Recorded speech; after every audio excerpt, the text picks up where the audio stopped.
మాకు అత్యంత సన్నిహితులైన love gospel వీక్షకులందరికీ సర్వశుభాలు. ఇంతకు ముందు వీడియోలో ఇజ్రాయేలు రాజుల చరిత్ర గురించి, వారి క్రమం గురించి, ఎవరు ఎలా పాలించారో, ఎలా వచ్చారో, వారి పరిస్థితి ఏంటో ఆ వీడియోలో మనం గమనించాం. ఈ వీడియోలో యూదా రాజుల గురించి, యూదా రాజుల చరిత్ర గురించి మనం చూద్దాం. ఇజ్రాయేలు రాజ్యం ఒకే రాజ్యంగా ఉన్నప్పుడు నలుగురు రాజులను మనం చూసాం. ఇజ్రాయేలు దేశానికి మొట్టమొదటి రాజు సౌలు రాజు, ఆ తర్వాత ఇష్బోషేతు, ఆ తర్వాత దావీదు మహారాజు, ఆ తర్వాత సొలొమోను పాలన తర్వాత ఇజ్రాయేలు భూభాగం రెండుగా విభజించబడింది. ఉత్తరాన ఉన్నటువంటి రాజ్యం ఇజ్రాయేలు రాజ్యంగాను, దక్షిణాన ఉన్నటువంటి రాజ్యం యూదా రాజ్యంగాను ప్రస్తావించబడింది. ఇంతకు ముందు వీడియోలో మనం చూసాం, ఒకే రాజ్యంగా ఇజ్రాయేలు దేశం ఉన్నప్పుడు పరిపాలించిన రాజ్య విధానం, రాజుల గురించి మాట్లాడుకున్నాం.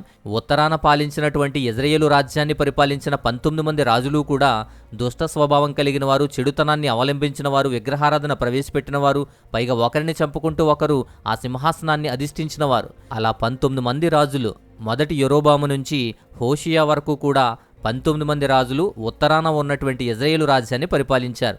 ఇప్పుడు దక్షిణాన ఉన్న యూదా రాజ్యం గురించి, యూదా రాజ్యాన్ని పరిపాలించిన రాజుల గురించి మనం చూద్దాం. యూదా దేశానికి రెహబాము మొదటివాడైతే, రెహబాము పాలన అంటే సుమారు క్రీస్తుపూర్వం 924 నుంచి క్రీస్తుపూర్వం 586 వరకు కూడా, అంటే యూదా రాజ్యం కూడా బబులోను చెరకు వెళ్ళిపోయేంత వరకు కూడా 20 మంది రాజులు ఉన్నారు.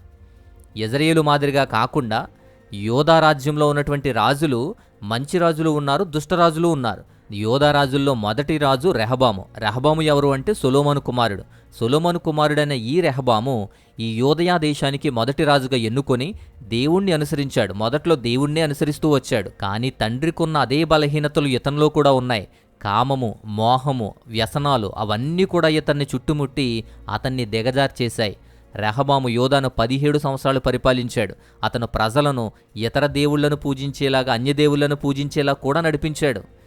ఈజిప్టు రాజు దేశం మీద దండెత్తిన తర్వాత మాత్రమే రెహబాము తన మార్గాలు, తన తప్పులన్నీ కూడా గ్రహించి అవన్నీ తప్పని తెలుసుకుని మరలా దేవుని చెంతకు చేరి దేవుని ముందు తనని తాను తగ్గించుకుంటాడు. ఆ తర్వాత యోదయా రాజు అబియా అని కూడా పిలుస్తారు. ఇతను ఎవరు అంటే రెహబాము కుమారుడైన ఈ అబియాము యోదయను 3 సంవత్సరాలు పరిపాలించాడు. దేవునిపై ఆధారపడినవాడు, దేవుని యందు విధేయత చూపించినవాడు, ఉత్తరాన ఉన్న ఇజ్రాయేలుతో యుద్ధం చేసినవాడు కూడా. కానీ తన తండ్రిలాగానే ఇతరు కూడా తండ్రి చేసిన పాపాలన్నీ కూడా చేశాడు. వాటన్నిటినీ కూడా అనుమతించుకున్నాడు. తర్వాత ఇంకొక రాజు ఆసా అనే రాజు, ఈయన అబియాము కుమారుడు. ఈ ఆసా 41 సంవత్సరాలు పరిపాలించాడు యోదయాను. ఇతను దైవభక్తి గలవాడు, పైగా దేవుని భక్తితోనే రాజ్య పరిపాలన చేసేవాడు. దేశంలో విగ్రహాలన్నీ కూడా తొలగించి మంచి సంస్కరణను ప్రోత్సహించినవాడు. యోదా నగరాలను బలపరిచినవాడు. దేవునిపై నమ్మకాన్ని ఉంచడం ద్వారా ఇథియోపియన్లను కూడా ఓడించినవాడు. కానీ అతను సిరియా రాజుతో చేసుకున్నటువంటి ఒప్పందం కానీ, పొత్తు కానీ అక్కడ తప్పుడు చర్య తీసుకుంటాడు. ఆ తర్వాత దేవుని సహాయం కోరడానికి, బ్రతుమాలుకోవడానికి కూడా నిరాకరించాడు. కాబట్టి పాద వ్యాధితో మరణించాడు ఆసా. ఆ తర్వాత రాజు యెహోషాపాతు ఎవరు అంటే ఆసా కుమారుడు. యెహోషాపాతు 25 సంవత్సరాలు పరిపాలించాడు. తండ్రి ప్రారంభించిన సంస్కరణలు ఏవైతే ఉన్నాయో అవన్నీ కూడా కొనసాగించాడు. దేవుని ధర్మశాస్త్రాన్ని బోధించడానికి దేశమంతా కూడా యాజకులను పంపించినవాడు, యాజకుల్ని పెంచి పోషించినవాడు. ఇతని పాలనలోనే యోదా సైనిక పరంగాను, ఆర్థిక పరంగాను అభివృద్ధి చెందింది. మోయాబీయులు, అమ్మోనీయులు, ఎదోమీయులు దాడి చేస్తామని బెదిరించినప్పుడు యెహోషాపాతు సహాయం కోసం దేవునికి మొరపెట్టాడు. దేవుని స్తుతించడానికి సైన్యంతో పాటు గాయకులను కూడా పంపించినవాడు. ఇతని పాలన చాలా సక్సెస్ఫుల్గా నడిచింది, చాలా విజయవంతంగా నడిచింది. కానీ ఒక పెద్ద తప్పు భవిష్యత్ తరాలన్నిటినీ కూడా, వాటి గమనాన్ని కూడా మార్చేసింది. అతను ఇజ్రాయేలు రాజైనటువంటి, భక్తిహీనుడైనటువంటి, దుష్ట స్వభావం కలిగినటువంటి ఆహాబుతో పొత్తు పెట్టుకుంటాడు. ఇజ్రాయేలు రాజైనటువంటి ఆహాబు గురించి ఇంతకు ముందు వీడియోలో మాట్లాడుకున్నాం. ఈ ఆహాబుకు ఒక కూతురుంది, ఆమె పేరు అతలియా. ఈ ఆహాబుతో పొత్తు పెట్టుకుని తన యెహోషాపాతు కుమారుడైనటువంటి యెహోరాముకు ఈ ఆహాబు కుమార్తె అతలియాకు ఇచ్చి వివాహం జరిపించాడు. ఇలా ఈ వివాహం ద్వారా చేసినటువంటి ఒక పెద్ద తప్పు తన భవిష్యత్తునే మార్చేసింది, ఆ రాజ్యం యొక్క పరిస్థితిని కూడా మార్చేసింది. ఆ తర్వాత రాజు యెహోషాపాతు కుమారుడే యెహోరాము. ఈ యెహోరాము సింహాసనాన్ని అధిష్ఠించినప్పుడు తన సహోదరులందరినీ కూడా చంపేశాడు. అతని భార్య అతలియా దేవుడి నుంచి దూరమయ్యేలా అతన్ని ప్రేరేపించింది.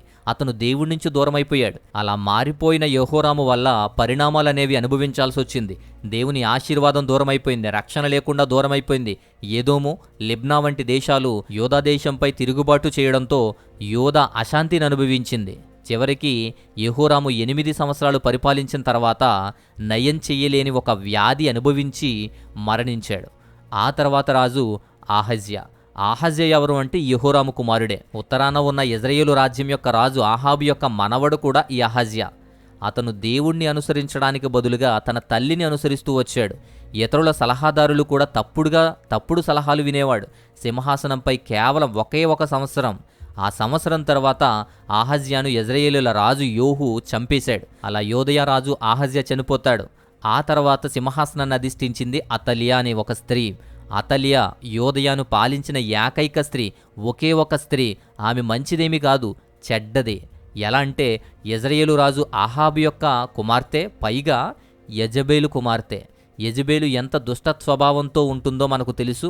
అలాంటి యెజబేలుకు ఆహాబుకు పుట్టినటువంటి ఆ స్త్రీని యోదయకు కోడలిగా వచ్చి ఆ తర్వాత రాజును మార్చి ఆ తర్వాత కుమారుడైనటువంటి ఆహజ్యా చనిపోయిన తర్వాత ఆమె సింహాసనాన్ని అధిష్ఠించింది. ఆమె సింహాసనాన్ని అధిష్ఠించడం కోసం తన శత్రువులందరినీ, ప్రత్యర్థులందరినీ కూడా నాశనం చేసింది. ఒక్క యోవాషు తప్ప మిగిలిన వారందరినీ కూడా ఆమె నాశనం చేసింది. యోవాషు గురించి తర్వాత మనం మాట్లాడుకుంటాం. ఆమె 6 సంవత్సరాలు పాలించింది. కానీ తర్వాత యాజకుడైన యెహోయాదా రాజభవనాధిపతులు కాపలాదారులతో కలిసి ఆమెను పడగొట్టి యోవాషును రాజుగా చేశాడు. అలా యోవాషు రాజు అవుతాడు. తర్వాత రాజు యోవాషు. ఆహజ్యాకు జీవించి ఉన్న ఏకైక కుమారుడు యోవాషు. ఎందుకంటే అందరిని కూడా చంపేసింది, ఇతను మాత్రం జీవించి ఉన్నాడు.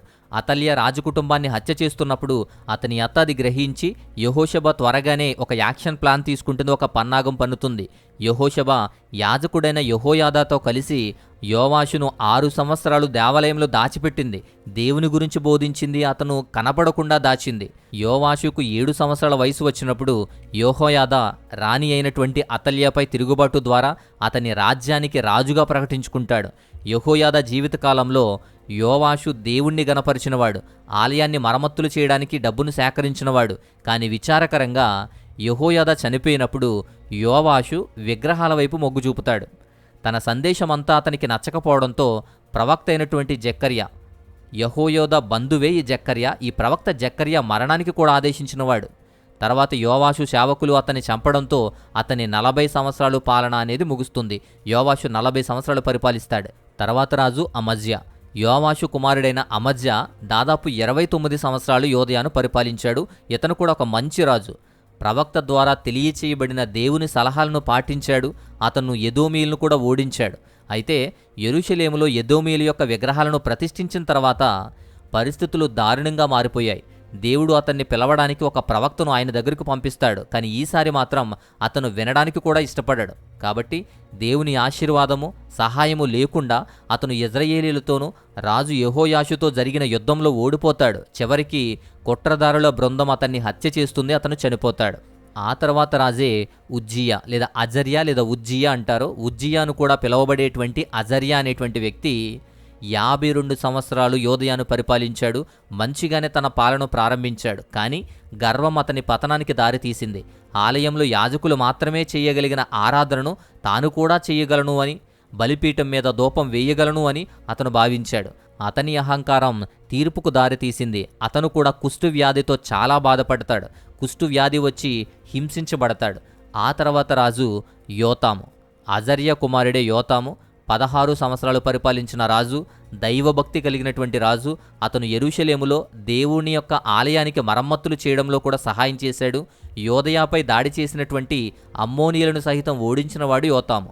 ఆ తర్వాత రాజు ఆహాజు. ఆహాజు ఎవరు అంటే యోతాము కుమారుడే. తన తండ్రి యోతాము మాదిరిగా ఇతను కూడా అనుసరించలేదు.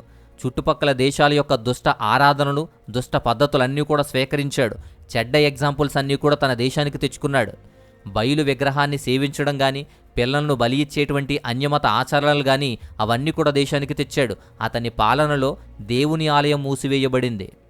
అలాంటి దుష్ట పనులు చేశాడు. అయితే సిరియన్లు, యెజ్రెయేలీలు కూడా అతన్ని యుద్ధంలో ఓడించి చాలామందిని బందీలుగా తీసుకువెళ్ళిపోయారు. అతను అజీరియలతో పొత్తు పెట్టుకుంటాడు. కానీ అది అధిక కప్పం చెల్లించాల్సినటువంటి ధరకు దారితీస్తుంది, అధికంగా నష్టం వాటిల్లుతుంది. తర్వాత రాజు హిజ్కియా. హిజ్కియా ఆహాజు కుమారుడే. హిజ్కియా దైవభక్తి కలిగినటువంటి రాజు. అతను తన తండ్రి చేసినటువంటి చెడ్డ పనులన్నీ కూడా తిప్పికొట్టాడు. అతను 29 సంవత్సరాలు పరిపాలించాడు. దేశమంతా ఆత్మీయంగాను ఇతర విధుల్లో కూడా సుసంపన్నమైనటువంటి సమయాన్ని అనుభవించింది. అతను ఉన్నప్పుడే చాలా విషయాలు పునరుద్ధరించాడు. మంచిగా ఆత్మీయ విలువలతో పోషించేటువంటి ప్రయత్నం చేశాడు. సొలొమోను కాలం నుంచి కూడా యోధా అనుభవించినటువంటి పస్కా సేవ సొలొమోను కాలం నుంచి యోదయాకు దూరం చేశారు. అలాంటి పస్కా సేవను, ఆ వేడుకలన్నిటినీ కూడా అతను మరలా పునరుద్ధరించాడు. అలాంటి హిజ్కియా అనారోగ్యంతో చనిపోతాను అనుకుంటున్నప్పుడు అతను స్వస్థత కోసం ప్రార్థించాడు. దేవుడు అతని ఆయుష్ను 15 సంవత్సరాలు పొడిగించాడు. అలా 15 సంవత్సరాలు పొడిగించి హిజ్కియాకు స్వస్థత కలిగించి ఆరోగ్యంగా జీవింపచేస్తాడు. ఆ తర్వాత రాజు మనషే. 12వ సంవత్సరంలోనే తన పరిపాలన ప్రారంభించాడు. దాదాపు 55 సంవత్సరాలు పరిపాలించాడు. 55 సంవత్సరాలు కొనసాగించిన తర్వాత, అంటే యోధాను ఎక్కువ కాలం పరిపాలించిన రాజుగా మనషే ఉన్నాడు. విచారకరమైన విషయం ఏంటి అంటే, తండ్రి హిజ్కియాకు విరుద్ధంగా ప్రవర్తించాడు ఈయన. ప్రజలను బయలు ఆరాధించేలా నడిపించాడు, విగ్రహారాధన వైపు తీసుకువెళ్ళాడు, మంత్ర విద్యను అభ్యసించాడు, మాంత్రికులను కూడా ఎక్కువగా మాట్లాడేవాడు, సంప్రదించేవాడు. అంతేకాదు ఇదే మనషే నిరపరాధుల రక్తాన్ని చిందించాడు. నిరపరాధుల రక్తాన్ని చిందించిన రాజుగా కనబడతాడు. అశ్షూరీయులు యెరూషలేంపై దాడి చేసినప్పుడు మనషేను చెరసాల్లో వేశారు. దానివల్ల అతను పూర్తిగా జరిగినదంతా కూడా గుర్తు చేసుకుని పూర్తిగా దిగజారి పశ్చాత్తాపడ్డాడు. దాని ఫలితంగానే దేవుడు అతనికి రాజ్యాన్ని మరలా ఇచ్చాడు. ఆ తర్వాత ఆమోను అనేటువంటి రాజు వస్తాడు. మనషే చేసినటువంటి సంస్కరణ అతని కుమారుడైనటువంటి ఆమోనును మార్చడానికి చాలా ఆలస్యమవుతుంది. ఆమోను ఒక దుష్టరాజు. కానీ అతని సేవకులు అతన్ని హత్య చేయడానికి ముందు అతను 2 సంవత్సరాలు మాత్రమే యోధాను పరిపాలిస్తాడు. తర్వాత అతని సేవకులు అతన్ని చంపేస్తారు. ఆ తర్వాత రాజు యోషియా. 8 ఏళ్ల వయసు నుంచి కూడా దాదాపు 31 సంవత్సరాలు యోధాను పరిపాలిస్తాడు. ఇతడు ఆమోను కుమారుడే. అతని తండ్రి ఆమోను దుష్ట స్వభావం కలిగిన వాడైనప్పటికీ కూడా ఈ యోషియా మాత్రం దేవుణ్ణి అనుసరించినవాడు. మనషే పాలనలో తప్పిపోయినటువంటి యెహోవా యొక్క ధర్మశాస్త్ర గ్రంథాన్ని ప్రధాన యాజకుడు హిల్కీయా కనుగొన్నప్పుడు యోషియా దాని సందేశాన్ని హృదయంలోకి తీసుకుంటాడు. ప్రవచించబడిన తీర్పులను విని అతను దేవుని దయ కోసం ప్రార్థించాడు, పశ్చాత్తాపడ్డాడు. తన జీవితకాలంలో సంస్కరణను ప్రారంభించి తీర్పును నివారించడానికి ప్రజలందరికీ ధర్మశాస్త్రాన్ని చదివి వినిపించమని కోరాడు. తన పరిపూర్ణమైన హృదయముతోనూ, పూర్ణ ఆత్మతోనూ, పూర్ణ బలముతోనూ యెహోవా వైపు తిరిగినటువంటి యోషియా వంటి రాజు మరొకరు లేరు అని చెప్పి బైబిల్ మనకు చెబుతుంది. 2వ రాజుల గ్రంథం 23వ అధ్యాయం 25వ వాక్యంలో. అలాంటి రాజు ఈయన. ఆ తర్వాత ఇంకొక రాజు యెహోయాహాజు. యోషియా కుమారుడే ఈ యెహోయాహాజు. అయితే ఇతను దుష్టరాజు. కేవలం 3 నెలలు మాత్రమే పరిపాలించాడు. ఇతన్ని ఐగుప్తు ఫరో అయినటువంటి నెకో ఫరో బందీగా తీసుకువెళ్తాడు. యోధా ఐగుప్తు ఆధీనంలోకి వెళ్ళిపోతుంది. ఆ తర్వాత రాజు యెహోయాకీము. యెహోయాకీము ఫరో చేత పాలకుడిగా నియమించినటువంటి ఒక రాజు యెహోయాకీము. యెహోయాహాజు యొక్క సహోదరుడే ఇతను. యెహోయాకీము పాలనలో 11 సంవత్సరాలు పరిపాలించాడు. ఆ కాలంలోనే అతను ప్రజలను అణిచివేసి వారిపై భారీగా పన్నులు విధించాడు. అతని ద్వారానే ఫరోకు కప్పం చెల్లించేవాడు. ఇతని కాలంలోనే క్రీస్తు పూర్వం 605లో బబులోను మొదటిసారిగా యెరూషలేమును ముట్టడి చేసింది. ఆ తర్వాత రాజు యెహోయాకీను లేదా యెకొన్యా అని పిలువబడేటువంటి రాజు. యెహోయాకీను అనేటువంటి వ్యక్తినే కొన్నిసార్లు యెకొన్యా అని పిలుస్తారు. యెహోయాకీము యొక్క కుమారుడే యెహోయాకీను. అయితే యెకొన్యా అని పిలువబడతాడు. బబులోను రెండవసారి యెరూషలేమును ముట్టడించేంత వరకు కూడా పరిపాలిస్తాడు. 3 నెలలు సింహాసనాన్ని అధిష్ఠిస్తాడు. అయితే బబులోను రెండవసారి ముట్టడి చేసిన తర్వాత, యెరూషలేమును ఆక్రమించడానికి ప్రయత్నం చేసిన తర్వాత ఈ యెహోయాకీనుతో సహా అనేక మందిని బందీలుగా చేస్తాడు.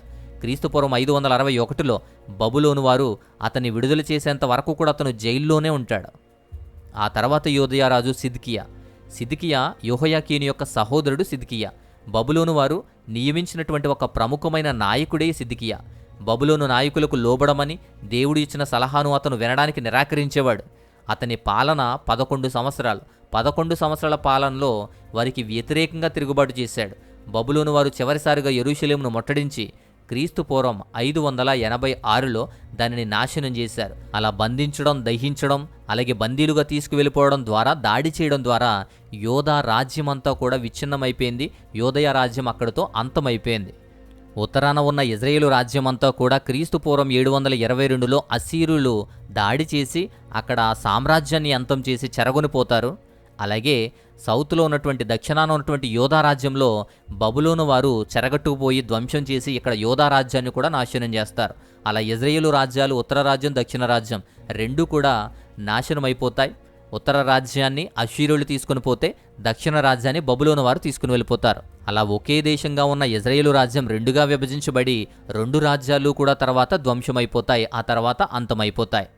ఆ తర్వాత ఇజ్రాయేలు రాజుల నుంచి మనం ఏం నేర్చుకోవాలి? మనం రాజులం కాకపోయినా రాచరికం కింద జీవించకపోయినా ఇజ్రాయేలు రాజుల కథలు మానవ స్వభావము అలాగే ఆత్మీయ జీవితం గురించి మనకు పాఠాలు నేర్పిస్తాయి. దేవుడు మనం సొంతంగా నిర్ణయాలు తీసుకోవడానికి అనుమతిస్తున్నాడు. మన చర్యలు ఎలా ఉంటాయో వాటి పరిణామాల నుంచి మనం ఏం నేర్చుకోవాలో వాటిని కూడా అనుమతిస్తాడు. దేవుడు మన ఎంపికను మనం ఏదైతే కోరుకుంటామో వాటికి స్వేచ్ఛనిస్తూనే వాటిని విలువైనదిగా భావిస్తాడు, మనల్ని రక్షిస్తాడు. అందుకే ఆయన ఇజ్రాయేలీలకు రాజులు ఉండేందుకు అనుమతించాడు. రాజులు దేశం తరపున నిర్ణయాలు తీసుకోవడానికి అనుమతించాడు. కానీ ఈ నిర్ణయాలతో సానుకూలమైన ప్రతికూలమైన పరిణామాలు వస్తాయి, మంచి చెడు అన్నీ వస్తాయి. అయితే మనం వాటిని అనుమతిస్తే ప్రతికూల పరిణామాలు కూడా వస్తాయి. ఒక నాయకుడి యొక్క ప్రభావం మనం అంగీకరించడానికి ఇష్టపడేదానికంటే కూడా ఎక్కువ ఆధిపత్యాన్ని కలిగి ఉంటుంది. అది ప్రజలను దేవుని మార్గాలకు వ్యతిరేకంగా వెళ్ళేలా చేస్తుంది. ఇజ్రాయేలు వారంతా కూడా చేసింది అదే. ఒక దేశం, ఒక సంస్థ, ఒక చర్చు మొదలైన వాటన్నిటికీ కూడా ఒక నాయకత్వం ఉంటే ఆ నాయకత్వం వల్ల తప్పనిసరిగా ప్రభావితమవుతారు మిగతా వారంతా. నాయకులు దేవుని ముందు వినయపూర్వకమైన జీవితాలు ఎంచుకుంటే వారు చాలా మంచి చేయగలుగుతారు. వారి వల్ల అనేకులు మంచివారుగా తయారవుతారు. కానీ వారు స్వార్థపూరిత ఉద్దేశాల కొరకు లొంగిపోతే వారు తరచుగా తమ కింద ఉన్న వారిని కూడా అదే దిశలో నడిపిస్తారు, అదే చెడు మార్గంలోకి తీసుకువెళ్తారు. దేవుడు లేకుండా మానవులు చాలా సులభంగా గర్విష్ఠులుగా, స్వార్థపరులుగా, అధికార దాహం గలవారిగా మారిపోతారు. బైబిల్లో ఇలా లిఖించబడినటువంటి వందల సంవత్సరాల చరిత్ర, ఆ చరిత్ర అంతా కూడా మనకు బయట నుంచి సహాయం అవసరమని మాత్రమే చెబుతుంది. కానీ నిజమైన విజయం కోసం సహాయం ఖచ్చితంగా దేవుని నుంచి అవసరం. మనకు దేవుని అవసరం ఎంతుందో తెలియచేయబడింది. మనం ఇజ్రాయేలు రాజుల మాదిరిగా శారీరక పోరాటాలు చేయకపోవచ్చు, కానీ మన జీవితాల్లో కానీ ఆత్మీయ పోరాటాల్లో కానీ మన యహలోక జీవితాల్లో పోరాడే విషయాల్లో కానీ ఖచ్చితంగా దేవుడు మనకు అవసరం. మనం కుటుంబ సభ్యుడి పట్ల లేదా మన తోటివారి పట్ల పగతో పోరాడుతున్నప్పుడు, మన దుర్గుణాలు ఆకర్షణలను ఎదురించడంలో పోరాడుతున్నప్పుడు, మన పిల్లలను ప్రమాదం నుంచి రక్షించుకోవడానికి ప్రయత్నం చేసినప్పుడు, మన చుట్టూ ఉన్న ప్రతి ఒక్కరూ తమ సొంత నైతిక ప్రమాణాలని, సొంత స్వార్థాలను ఏర్పాటు చేసుకున్నప్పుడు ఇలా ప్రతీదీ కూడా యథార్థతను కాపాడుకోవడం కోసం మనం బలం కోసం ఎదురు చూస్తూ ఉంటాం. ప్రతి పరిస్థితిలోనూ దేవునిపై ఆధారపడడం మాత్రం మన జీవన ఆధారం. మనలో ఎవరూ కూడా పెద్ద పెద్ద తప్పులే చేయక్కర్లేదు. కానీ ఇజ్రాయేలు రాజులు అలాగే ప్రతి మానవుడు, ప్రతి వారికి కావాల్సింది దేవుని యొక్క నీతి, దేవుని మీద ఆధారపడడం. దాన్ని తప్పించుకున్నారు, రాజ్యం పతనమైపోయింది, నాశనమైపోయింది. ఇలా ఇజ్రాయేలు రాజుల గురించి, యోధా రాజుల గురించి మనం చూసాము. ఆ తర్వాత ఇజ్రాయేలు రాజ్యం, యోధా రాజ్యం కూడా విచ్ఛిన్నమైపోయింది. సో ఇది ఈ అంశం. మీకు ఇంకేదైనా సందేహాలున్నా, ప్రార్థన అవసరతలున్నా వాట్సాప్ చేయండి. వాట్సాప్ నంబర్ స్క్రీన్ మీద ఇస్తున్నాను. అలాగే మా వ్యయ ప్రయాసలకు పరిచర్యలకు సహాయం చేయాలి, మీ కానుకలు పంపించాలి అనుకుంటే స్క్రీన్ మీద వివరాలన్నీ ఇస్తూ ఉన్నాం. మీ కానుకలను సహాయాన్ని పంపించి మాతో పాలిభాగస్తులుగాను పరిచర్యకు సహాయకులుగాను ఉండండి. సో ఇలా ఇజ్రాయేలు వారు, యోధా వారు కూడా వారి మీద వారు మానవ ప్రమాణాలు చేసుకుని దేవునికి దూరంగా, దేవుణ్ణి విడిచిపెట్టి విగ్రహారాధనను అనుసరించి చాలామంది రాజులు విచ్ఛిన్నమైపోయారు. చాలామంది రాజులు చంపబడ్డారు. చాలామంది రాజులు రాజ్యాన్ని పాడు చేశారు. ఆఖరికి దుష్ట స్వభావంతో కూడిన రాజులు కూడా వచ్చారు. అలాంటి పరిస్థితిని ఇజ్రాయేలు ప్రజలందరూ కూడా అనుభవించారు. రాజు కావాలని అడిగి రాజు ద్వారా పరిపాలించబడిన ప్రజలంతా కూడా చాలా పీడితులయ్యారు. ఆఖరికి అష్షూరు చెరలోకి, బబులోను చెరలోకి కూడా వెళ్ళిపోయారు. అలా చెల్లా చెదురుగా వెళ్ళిపోయినటువంటి ఆ ఇజ్రాయేలు ప్రజలే మరలా ఇజ్రాయేలుకు తోడుకు రావడానికి మరలా ఒక గొప్ప ప్రణాళికను దేవుడు ఏర్పాటు చేశాడు. మనం బైబిల్ చదువుతున్నప్పుడు సమూయేలు గ్రంథం నుంచి మొదటి రాజులు, రెండవ రాజులు, దినవృత్తాంతముల గ్రంథాలు ఇవన్నీ కూడా మనకు స్పష్టంగా అర్థం కావాలి అంటే ఈ రెండు రాజ్యాలకు సంబంధించిన రాజుల గురించి తెలుసుకుంటే ఏ కాలంలో ఏం జరిగాయి, ఏ కాలంలో ఎవరున్నారు, ఎలాంటి ప్రభావాలు జరిగాయి, ఆ కాలంలో ప్రవక్తలు ఏంటి, జరిగిన విశేషాలన్నీ కూడా మనం క్రోడీకరించడానికి, అర్థం చేసుకోవడానికి చాలా బాగా యూజ్ అవుతుంది. సో ఇది ఈ వీడియోలోని అంశం. మరొక అద్భుతమైనటువంటి మంచి వీడియో ద్వారా నేను మరలా వస్తాను. అంతవరకు దేవాతి దేవుని మహా ఉన్నతమైన కృపా కాపుదల మీ అందరికీ తోడయుండి బలపరచునుగాక. ఆమేన్.